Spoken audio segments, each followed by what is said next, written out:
express my heartfelt gratitude to our leadership, President Asif Ali Zardari, Chairman Bilawal Bhutto Zardari and Adi Faryad Tarpur.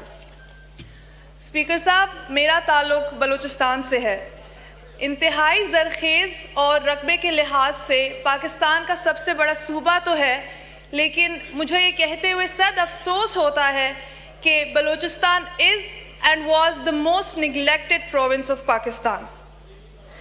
دہشت گردی دن بدن بلوچستان میں بڑھتی ہی جا رہی ہے. آپ لا اینڈ آرڈر سچویشن دیکھ لیں.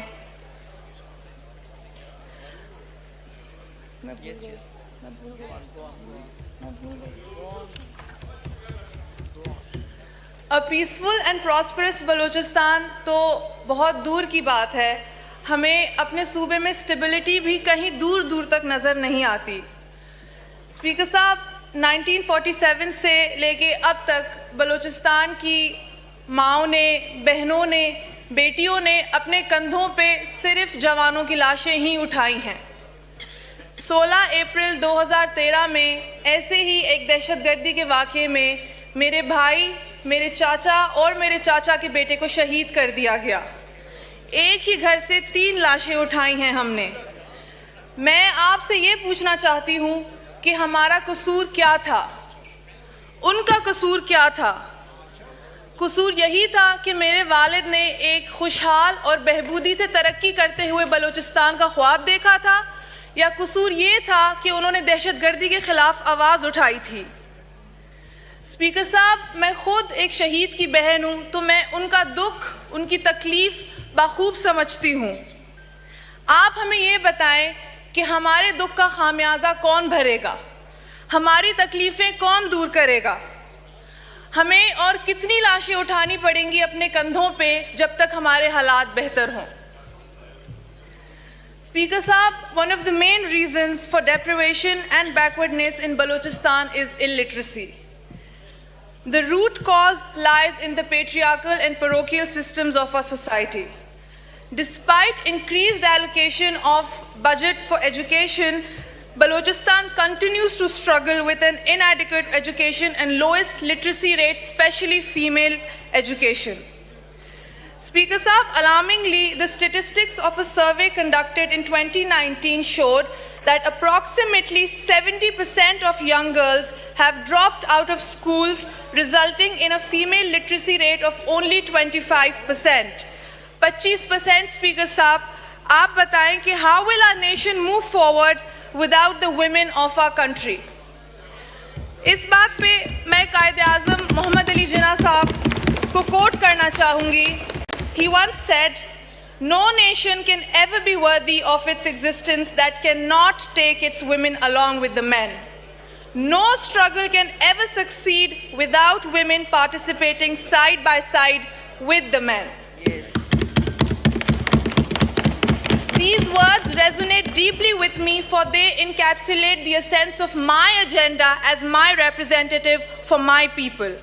I firmly believe that the progress and prosperity of our nation depends on full and equal representation and participation of women in every sphere of life. Yes.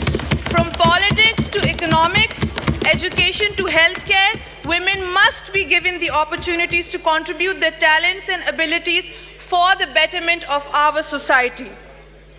I would also like to encourage and use this platform to raise my voice for young girls in Balochistan to promote and pursue education, as it is everyone's basic right. Very good.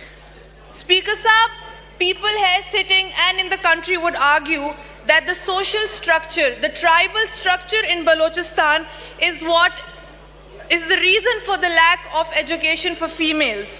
But میں یہاں وہ clarify کرنا چاہوں گی, میں خود ایک tribal family سے بلانگ کرتی ہوں, and I am a prime example of, my father is a prime example of support and encouragement for female education.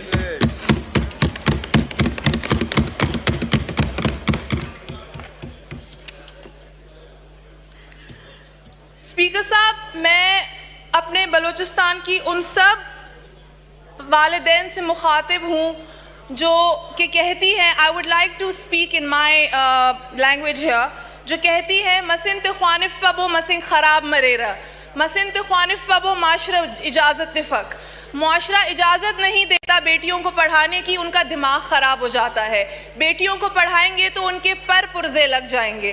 میں کہتی ہوں بیٹیوں کو پڑھائیں، ان کو پر لگنے دے، پھر ان کو دیکھیں ان کی اڑان کتنی کامیابی دیتی ہے ہمیں، پھر ان کی اڑان ہماری قوم کو کس کامیابی تک لے کے جاتی ہے۔ بلوچستان کی عورتیں کمزور نہیں ہیں اسپیکر صاحب، ہم بہت ایک بیکورڈ معاشرے سے بلانگ کرتے ہیں، بٹ جہاں ہمیں اپرچونٹیز، جہاں ہمیں پلیٹ فارم دیا گیا ہے، we have proved ourselves, we have excelled and proved that we can make a point۔ وقت کی پابندی کی وجہ سے بہت کچھ بول نہیں پاؤں گی اسپیکر صاحب، but I would also like to address a very important issue that is lack of basic healthcare facilities۔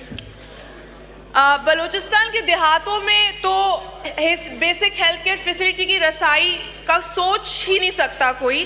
میں خزدار کی بات کروں گی جو ایک بڑا شہر ہے، وہاں پہ ہمارے پاس نہ کوئی ہاسپٹل ہے، نہ کوئی ٹراما سینٹر ہے جہاں ہم اپنے مریضوں کو فور بیسک ہیلتھ کیئر علاج کے لیے لے کے جا سکیں۔ اسپیکر صاحب، ہمارے مریضوں کو گھنٹوں گھنٹوں سفر کرنا پڑتا ہے کراچی تک، گھنٹوں گھنٹوں سفر کرنا پڑتا ہے کراچی تک تاکہ وہ وہاں کی ہیلتھ کیئر فیسلٹیز کو ایکسیس کر سکیں۔